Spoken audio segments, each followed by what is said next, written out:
ना किसी के अभाव में जियो और ना ही किसी के प्रभाव में। जीना है तो अपने स्वभाव में जियो।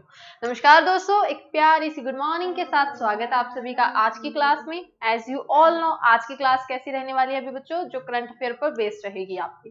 ठीक है, जैसे जैसे एग्जाम्स, अब तो बहुत टाइम कम रह गया। ठीक है, जब लॉकडाउन होना शुरू हुआ था तब हमने सोचा था एग्जाम में बहुत टाइम है भाई, इस बार एग्जाम्स नहीं होंगे। बट अगर मानते हैं तो 2020 के सिर्फ 3 मंथ्स रह गए हैं अभी। 2020 तो मानो ही मत, उसके बाद क्या है आपके एग्जाम शुरू होंगे। आपको क्या करना है भाई, अभी स्टार्ट कर देनी है अपनी प्रिपरेशन। तो सबसे पहले तो बच्चों हम स्टार्ट कर देते हैं, देख लेते हैं कि क्लास समरी क्या कुछ रहने वाली है, कि हम क्लास में इसमें क्या कुछ कैसे रहेगा डिस्कस करने वाले हैं। ठीक है, तो शुरुआत करते हैं सबसे पहले एक बेहतरीन से विचार के साथ और मोटिवेशन कोट के साथ, क्या भी दिन की और क्लास की शुरुआत। उसके बाद देखिए आप बच्चों, डाउट सेशन रहेगा। अगर किसी बच्चे का कोई डाउट था, पहले वाले डाउट आई होप क्लियर हो गए होंगे। बच्चों ने कह दिया था कि डाउट क्लियर हो गया, बाकी 1-2 दिन में क्या होता है कि आपके डाउट क्लियर हो जाते हैं।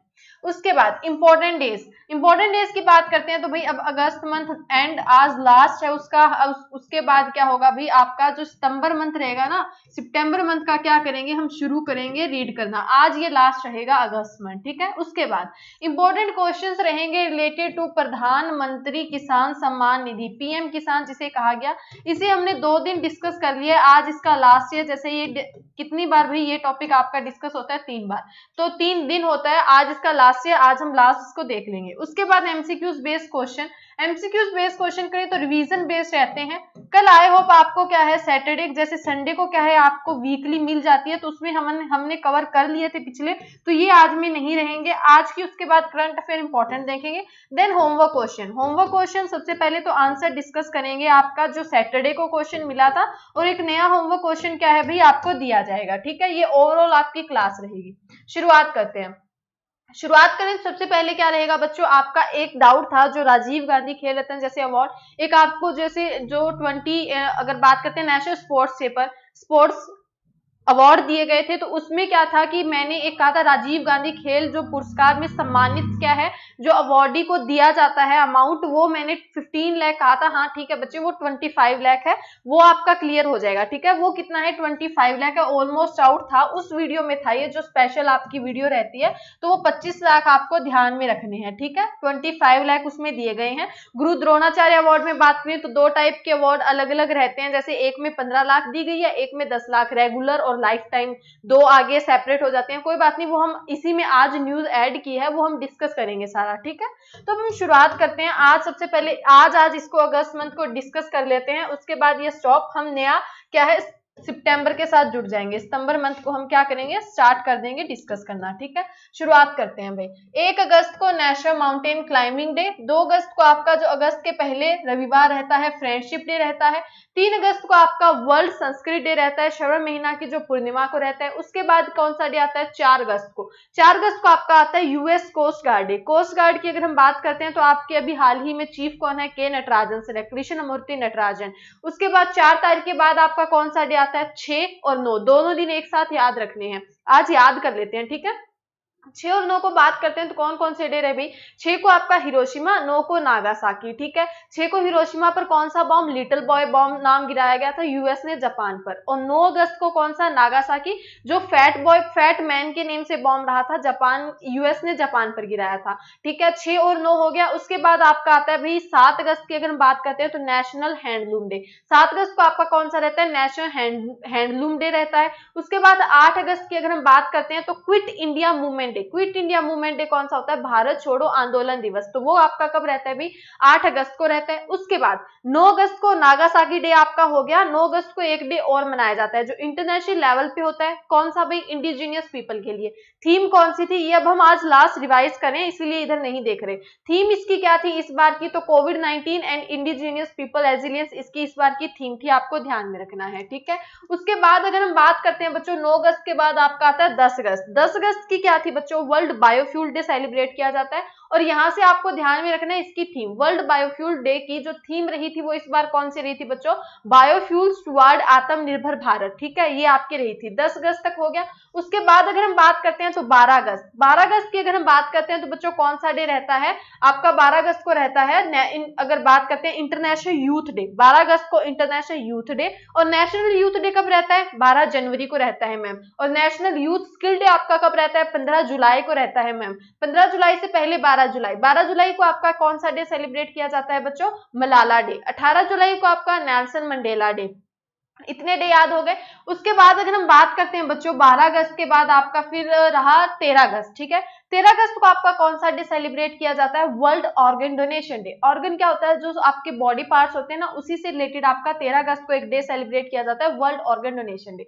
13 तारीख के बाद भी कौन सा डे रहता है, 13 तारीख के बाद आपका आता है, ठीक है, 15 अगस्त। 15 अगस्त को आप अगर बात करते हैं तो वो कौन सा रहा, 15 अगस्त अगर बात करें इंडिपेंडेंस डे, स्वतंत्रता दिवस मनाया जाता है, ठीक है, 15 अगस्त हो गया। उसके बाद भी कौन सा आता है, 15 के बाद 19 अगस्त। 19 अगस्त को आपके 2 दिन रहते हैं, world photography day, world humanitarian day. World photography, world humanitarian day दोनों दिन आपके कब आते हैं बच्चों, दोनों दिन आपके 19 अगस्त को आते हैं, ठीक है मैम। और उसके बाद फिर आगे हम बढ़ते हैं तो उसके बाद आपके 3 दिन एक साथ आते हैं। 19 अगस्त के बाद कौन सा भाई, अगर हम बात करते हैं 20 अगस्त को 3 दिन कौन से रहते हैं, world mosquito day, Indian Akshay ऊर्जा दिवस, और लास्ट कौन सा रहता है, सद्भावना दिवस।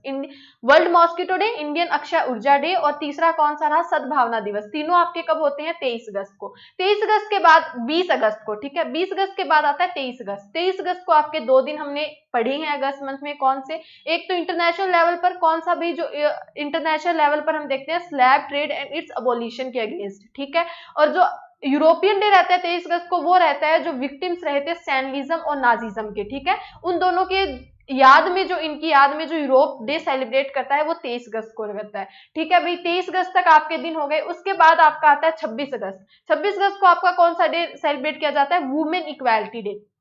कौन सा बच्चों, 26 अगस्त को आपका वुमेन इक्वालिटी डे रहता है। उसके बाद 29 अगस्त को हाल ही में जैसे बहुत से अवार्ड्स दिए गए थे, वर्चुअली दिए गए थे, नेशनल स्पोर्ट्स डे, राष्ट्रीय खेल दिवस आपका कब रहता है, 29 अगस्त। लास्ट आपका जो रहता है वो रहता है 23 अगस्त। 23 अगस्त को कौन सा डे रहता है आपका, स्मॉल इंडस्ट्री डे, ठीक है। तो ये सारे डे थे। आई होप जैसे मुझे याद है सीक्वेंस में आपको भी याद होंगे कि ये डे ऐसे सेलिब्रेट किए जाते हैं, ठीक है।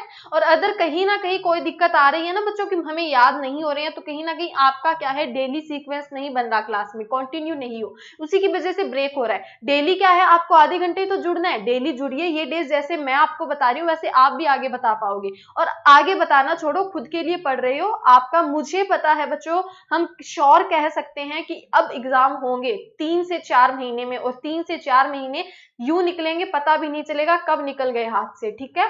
तो आपको क्या करना, अब जैसे पीछे भी तो लॉकडाउन के अंदर हमारे 7 महीने गए, पता लगा कुछ नहीं ना, 7 महीने में आपने कितना किया हमें पता है, डे टू डे फ्रस्ट्रेटिंग होती है, लेकिन 3 महीने हैं, अब 3 से 4 महीने के बाद एग्जाम होंगे, डेफिनेटली होंगे। अभी पूरा सिस्टम प्राइवेटाइजेशन नहीं हुआ है, तो मौका है, आप जॉब ले लो, ठीक है।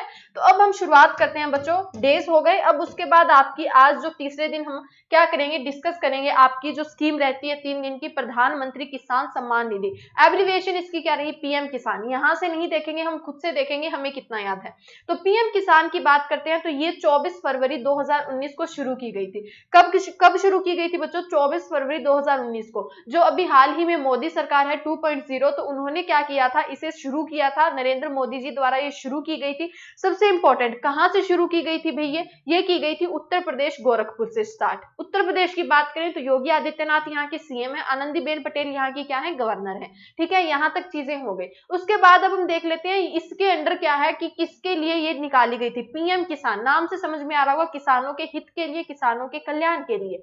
अब यहां से क्वेश्चन बनता है, किसानों के कल्याण के लिए इसमें क्या किया गया, तो इसमें क्या किया गया, 6,000 रुपए सालाना हर एक किसान को दिया गया। इसके लिए कुछ एक लिमिट्स रखी गई, हमें वहां पर पेपर में लिखना नहीं है, इंपॉर्टेंट यही बनेगा, कितना अमाउंट, 6,000 रुपए। कितनी इंस्टॉलमेंट में, 3 इंस्टॉलमेंट में। 3 इंस्टॉलमेंट में 6,000 को डिवाइड करेंगे तो हर इंस्टॉलमेंट में 2-2 हजार रुपए किसान के अकाउंट में ट्रांसफर किए गए थे बाय गवर्नमेंट। और कौन सी स्कीम के अंडर, पीएम किसान, जो 26-25 अगर बात करते हैं 24 फरवरी 2019 को शुरू की गई थी, गोरखपुर यूपी से शुरू की गई थी। ठीक है। आई होप आज की ये मतलब आपको यहाँ तक समझ में आई होगी। अब हम देख लेते हैं अभी आज के important current affair. MCQs base तो पता ही है आपको, कल वीकली हो गए थे। अब हम देखते हैं अभी इसमें ये जो मैं बात कर रही थी डाउट सेशन में, इसमें हम क्या कर लेते हैं, डिस्कस कर लेते हैं जो अभी हाल ही में क्या है, जो पुरस्कार के लिए राशि रखी गई थी राष्ट्रीय खेल दिवस पर, वो चेंज हुई है। तो उसमें से टोटल 7 टाइप के क्या दिए जाते हैं, नेशनल स्पोर्ट्स डे पर अवार्ड दिए जाते हैं। 7 टाइप के, हमें तो 2-3 ही पता है, राजीव गांधी, अर्जुन, द्रोणाचार्य, बाकी 7 कैसे हुए मैम?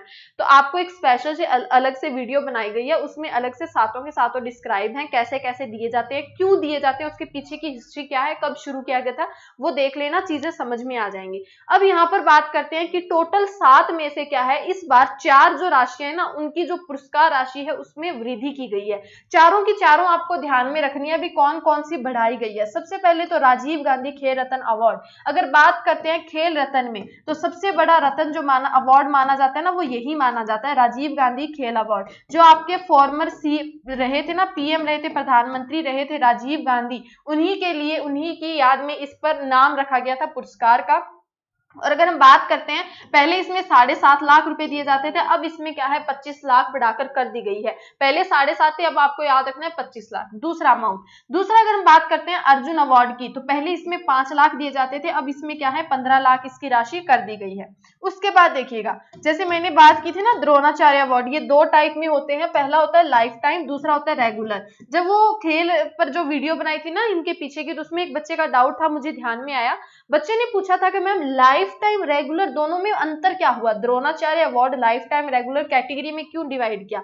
लाइफ टाइम का क्या होता है बच्चों, जो अपना सब कुछ त्याग, मतलब त्याग नहीं, मतलब सब कुछ अपना जो न्यौछावर कर देता है किसी चीज के लिए। लाइक अभी अगर हम बात करते हैं जी किशन रेड्डी, वो आपको पता होगा ना, इसरो के चीफ हैं, उन्हें क्या है हाल ही में अवार्ड दिया गया था, सम्मानित किया गया था, क्योंकि उन्होंने अपना सारा जीवन है जो खेलो वो मतलब साइंटिस्ट, मतलब साइंस में समर्पित कर दिया। इधर उधर की चीजें जो नहीं देखते हैं, अपना जो बात करते हैं जात पात सबसे ऊपर उठकर, जो जिस क्षेत्र में वो काम करे ना उसी में अपना सब कुछ समर्पित करते हैं, तो उसके लिए तो होता है लाइफ टाइम, ठीक है, मतलब जो लाइफ टाइम के लिए अपना सब कुछ उसी में न्यौछावर कर देते हैं, कोई दूसरी चीज उन्हें दिखाई नहीं देती। और रेगुलर की बात करते हैं, तो जो रेगुलर एक टाइम पीरियड तक रहते हैं, इतने टाइम से रेगुलर ये चले आ रही हैं, कोच की अगर हम बात करते हैं सिखाते आ रहे हैं रेगुलर, तो उसको रेगुलर का नाम दिया गया। अब द्रोणाचार्य अवार्ड में बात करें तो 15 लाख रुपए लाइफ टाइम क्या रहता है, अमाउंट रहता है, और 10 लाख रुपए रेगुलर में दी गई है, ठीक है।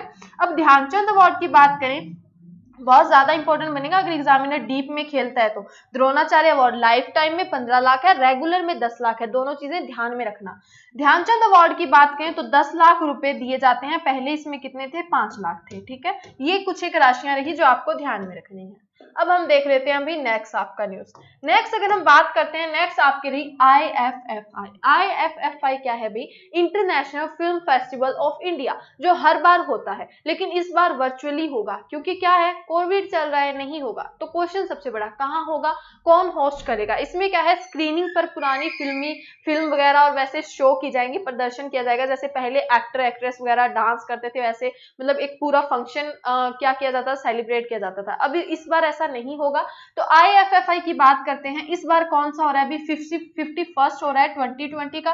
कहां पर हो रहा है, इंडिया में गोवा में हो रहा है, और ये कहां पर 20 to 28 नवंबर तक ये चलेगा। और अगर हम बात करते हैं गोवा की, तो कैपिटल पणजी है, भगत सिंह कोश्यारी यहाँ के क्या है भाई, गवर्नर है, और चीफ मिनिस्टर कौन है, प्रमोद सावंत है। इतनी चीजें आपको यहाँ से ध्यान में रखना है।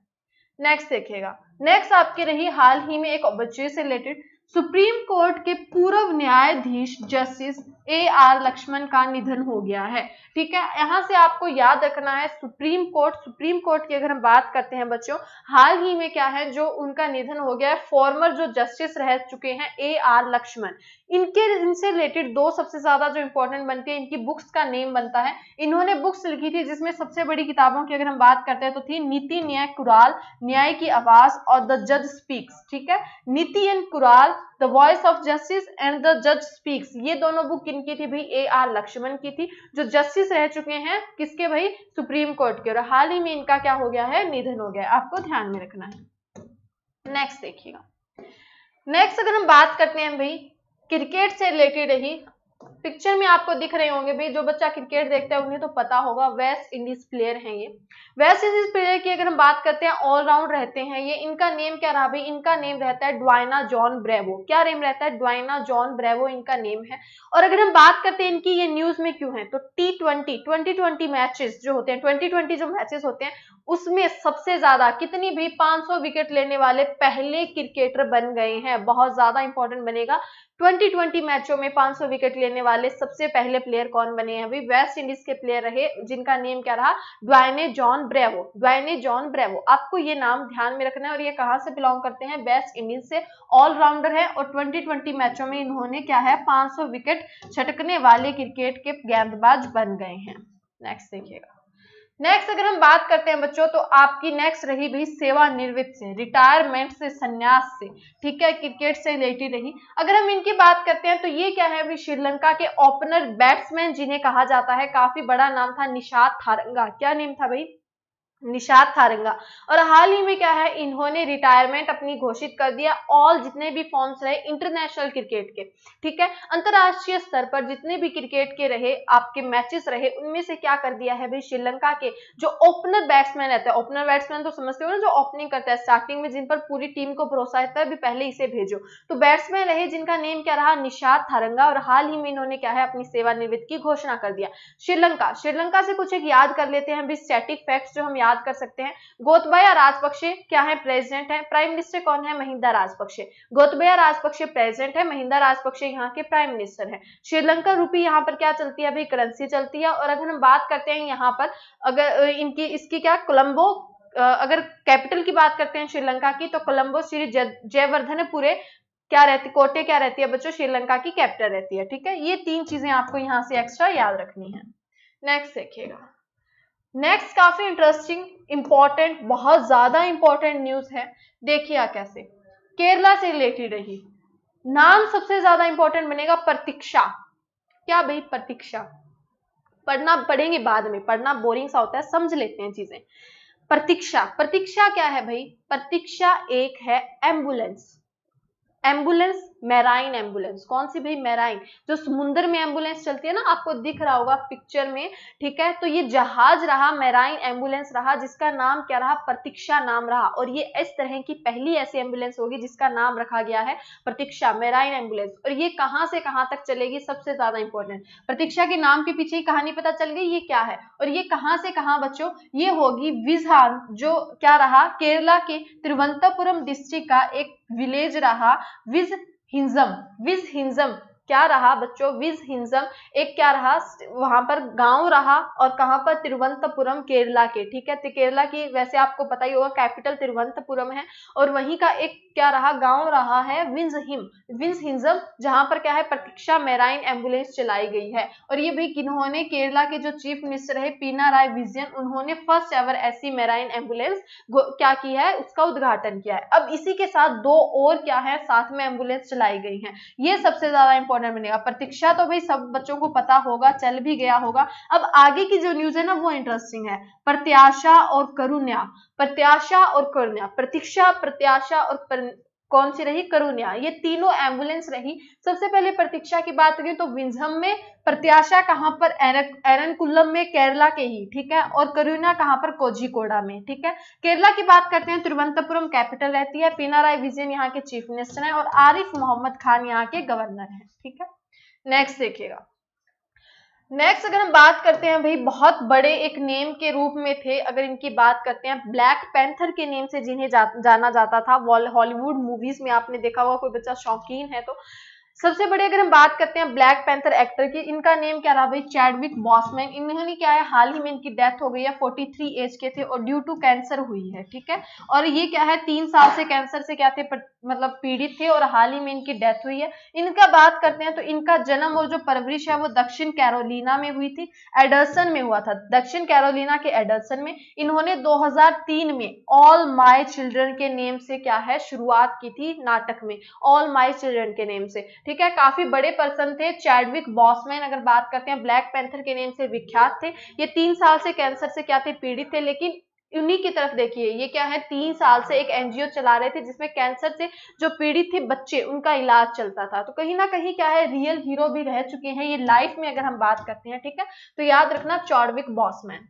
नेक्स्ट देखिएगा, नेक्स्ट भी रही जापान के, सबसे पहले क्वेश्चन ही खत्म कर लेते हैं। ये जापान के प्राइम मिनिस्टर कौन है, शिंजो एबे। इन्होंने क्या कर लिया है भाई, इन्होंने दे दिया रिटायरमेंट, भाई मैं यहाँ से सेवानिवृत्त हो रहा हूँ। क्यों, बड़ा रीजन सिंपल सा, इन्होंने कहा है कि ड्यू टू इलनेस, मेरी हालत ठीक नहीं है, मतलब शारीरिक हालत की अगर हम बात करते हैं, सही ना होने की वजह से जापान के जो क्या रहे प्राइम मिनिस्टर है शिंजो एबे, इन्होंने क्या है अपनी अनाउंस कर दी है रिटायरमेंट फ्रॉम द पोस्ट, ठीक है। इतनी चीजें आपको यहाँ से ध्यान में रखनी है। काफी लंबे समय तक ये जापान के प्राइम मिनिस्टर बनने वाले पर्सन थे, और मोस्ट इंपोर्टेंट जो याद रखना है, सबसे यंगेस्ट जापान के जो प्राइम मिनिस्टर बने थे ना, वो यही थे, 52 की एज में बने थे, ठीक है। इतनी चीजें आपको यहाँ से ध्यान रखनी है। नेक्स्ट देखिएगा, नेक्स्ट वही अगर बात करते हैं एक कंपटीशन से रिलेटेड रहा, कंपटीशन कौन सा भी, वर्चुअली, क्योंकि सब कुछ ही वर्चुअली हो रहा है अब तो 2020 में। तो वर्चुअली क्या है भाई, एक कंपटीशन निकाला गया है, चैलेंज प्रतियोगिता है जिसका नेम रहा चुनौती, ठीक है। चुनौनी भाई, ये चुनौती है, ठीक है, हिंदी वाले देख लीजिएगा। चुनौती के नेम से क्या है, एक अगली पीढ़ी को स्टार्टअप चैलेंज प्रतियोगिता शुरू की है। किसने भाई, केंद्रीय इलेक्ट्रॉनिक्स और सूचना प्रौद्योगिकी मंत्री कौन रहे, रविशंकर प्रसाद द्वारा ये शुरू की गई है। इसमें थोड़ा सा समझ लेते हैं क्या। पहली बात तो क्वेश्चन यहीं पर खत्म होता है, स्टार्टअप चैलेंज प्रतियोगिता अभी हाल ही में क्या है, सूचना प्रौद्योगिकी मंत्री ने जो शुरू किया है, वो नाम क्या रहा उसका नेम रहा चुनौती, ठीक है। अब बात कर लेते हैं इसकी। तो चुनौती की बात करते हैं, प्रतियोगिता में पहचाने गए क्षेत्रों में लगे लगभग 300 स्टार्टअप की पहचान करेंगे, और उनमें 25 लाख तक की अन्य सुविधाओं को क्या करेंगे, वहां पर प्रोवाइड किया जाएगा, ठीक है। और इसमें क्या होगा, इस कार्यक्रम के लिए रुपए का जो बजट है, सबसे ज्यादा इंपॉर्टेंट, कितना बजट भाई, 95.03 करोड़ रुपए का इस पर बजट निकाला गया है। तो चुनौती कंपटीशन रहा जिसमें क्या है 95.03 करोड़ का बजट निकाला गया है, जिसमें क्या होगा, जितने भी 300 स्टार्टअप्स लगे हुए हैं ना, जैसे सेंटर्स होते हैं, वो सेंटर्स लगे होंगे, उन पर क्या है, उन पर निगरानी होगी, और 25 लाख रुपए तक हर एक सेंटर को क्या है, सहायता मुहैया करवाई जाएगी। मेन ये रहा इसका ऑल ओवर मोटिव, ठीक है। नेक्स्ट देखिएगा, नेक्स्ट अगर हम बात करते हैं भाई, काफी ज्यादा इंपॉर्टेंट न्यूज है, भारत और सिंगापुर के बीच में रक्षा नीति वार्ता हुई, जिसे कहा गया अभी DPD, defence policy dialogue. Defence policy dialogue अभी हाल ही में किन के बीच में हुई है, इंडिया और सिंगापुर के बीच में। कौन सी रही, उससे पहले कभी बातचीत हुई है, बहुत बार हुई है, 13 बार हो चुकी है, इस बार ये 14th थी। 14th इंडिया सिंगापुर डिफेंस क्या रहा, डिफेंस पॉलिसी डायलॉग हुआ। और अगर बात करते हैं इसमें, ये वर्चुअली हुआ था, और इनके इसमें डिफेंस सेक्रेटरी जो डॉक्टर अजय कुमार रहे, और परमानेंट सेक्रेटरी डिफेंस के सिंगापुर मिस्टर चैन हैंग की, दोनों ने इसमें क्या की थी, बातचीत की थी। दोनों नाम बहुत ज्यादा इंपॉर्टेंट बनेंगे यहाँ पर। ये 14th इंडिया सिंगापुर डीपीडी, ये इंपॉर्टेंट नहीं बनेगा, इंपॉर्टेंट बनेगा डीपीडी 14th में इंडिया सिंगापुर की पार्टिसिपेट किसने किया था। तो जो आपके डिफेंस सेक्रेटरी रहे, डॉक्टर कौन रहे बच्चों, डॉक्टर अजय कुमार रहे, और जो परमानेंट सेक्रेटरी डिफेंस के किसके, सिंगापुर के हैं, मिस्टर चैन हैंग की, ये दोनों ने क्या किया था, इसमें आभासी वार्ता की थी, ठीक है। अब अगर हम बात करते हैं, इंडिया के प्राइम मिनिस्टर तो नरेंद्र मोदी, और सिंगापुर के प्राइम मिनिस्टर ली हैसियन लूंग है, ठीक है। नेक्स्ट देखिएगा, नेक्स्ट आपके रही काफी ज्यादा important, world Urdu conference 2020, world Urdu conference 2020। सबसे पहले क्वेश्चन यही, ये हुई कहां पर, तो ये हुई न्यू दिल्ली में, ठीक है। न्यू दिल्ली की बात करते हैं, तो इस बार वर्ल्ड उर्दू कॉन्फ्रेंस हुई थी 2020, और इसे वर्चुअली एड्रेस किया गया था रमेश पोखरियाल निशंक कौन है, एचआरडी मिनिस्टर। अरे नहीं भाई, एचआरडी मंत्रालय का नाम बदलकर अब कर दिया गया है एजुकेशन मिनिस्ट्री, ठीक है। तो एजुकेशन मिनिस्ट्री के जो रमेश पोखरियाल निशंक सर रहे, इन्होंने वर्चुअली एड्रेस की थी वर्ल्ड उर्दू कॉन्फ्रेंस 2020, और ये कहां पर हेल्ड की गई थी, होस्ट की गई थी, तो न्यू दिल्ली में। इतनी चीजें आपको ध्यान में रखना है। और अगर हम बात करते हैं भाई, ये किसके द्वारा, national council for promotion of Urdu language जो रहा आपका काउंसिल रही, उसके द्वारा ये आयोजित की गई थी। तो इसके आपको डायरेक्टर याद रखना है, डॉक्टर एक्विल अहमद है, डॉक्टर एक्विल अहमद, ठीक है। इतनी चीजें आपको यहाँ से ध्यान में रखनी है। अब हम बात करते हैं होमवर्क क्वेश्चन की, जो सैटरडे को मिला था ना, ये वो है, ठीक है।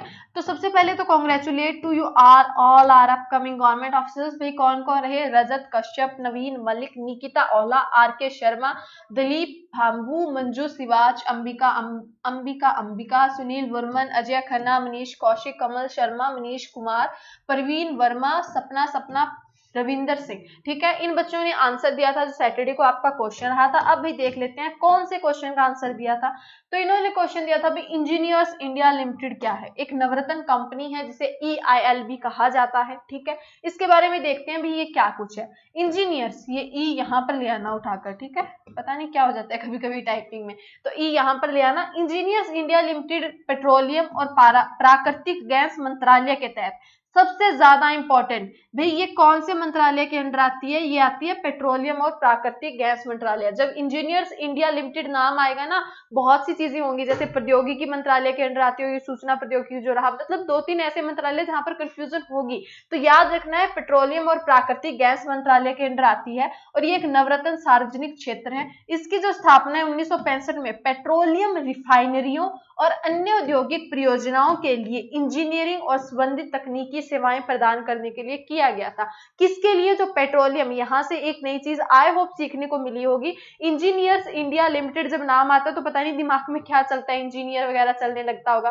तो ये सबसे पहले एस्टेब्लिश क्यों की गई थी? इसका मेन मोटिव क्या था भाई? जो पेट्रोलियम रिफाइनरीज है और जो अलग क्या है आपकी औद्योगिक परियोजनाएं रहती है ना, उनके अंडर इंजीनियरिंग जितनी भी सुविधाएं थी उनको प्रदान करने के लिए शुरू की गई थी, ठीक है। अगर हम बात करें इसकी स्थापना की, तो 1965 में इसकी स्थापना की गई थी। इसका हेडक्वार्टर क्या है? भी इंडिया में है। गवर्नमेंट ऑफ इंडिया इसके क्या है? ऑनरशिप है। 1965 में ये क्या की गई थी बच्चों? एस्टेब्लिश की गई थी। और अगर हम बात करते हैं इसकी सब्सिडी एक याद रखनी है, सर्टिफिकेशन इंजीनियर्स इंटरनेशनल लिमिटेड, ये इसकी सब्सिडी है EIL की। अब हम देख लेते हैं आज का क्वेश्चन। आज का एक नेक्स्ट आपकी नवरत्न कंपनी रही जो आपको देखकर आनी है, अभी कौन सी रही? Hindustan aeronautics limited. Hindustan aeronautics limited के बारे में आपको देखकर आना है। और अगर हम बात करते हैं बच्चों PDF की, तो PDF पर क्या करना है? टेलीग्राम ग्रुप ज्वाइन कीजिएगा। बाकी आपको नीचे डिस्क्रिप्शन बॉक्स में भी इसका लिंक मिलेगा। तो टेलीग्राम ग्रुप कौन सा रहा? GK by Pradeep sir, search कीजिएगा और ज्वाइन कीजिएगा। वहां पर एज इट इज आपको PDF प्रोवाइड की जाएगी, वहां से डाउनलोड कर सकते हो, ठीक है। आई होप आज की क्लास आपको समझ में आई होगी। फिर भी कोई डाउट है या फिर मतलब चीजें समझ ना आई हो तो क्या करना है? कमेंट बॉक्स में लिखिएगा, we can try to solve it. 1 और 2 दिन का टाइम दीजिएगा, 1 और 2 दिन में आपका क्या है सारे डाउट्स क्लियर कर दिए जाएंगे। ओके, थैंक यू दोस्तों, have a good day, tata, take care.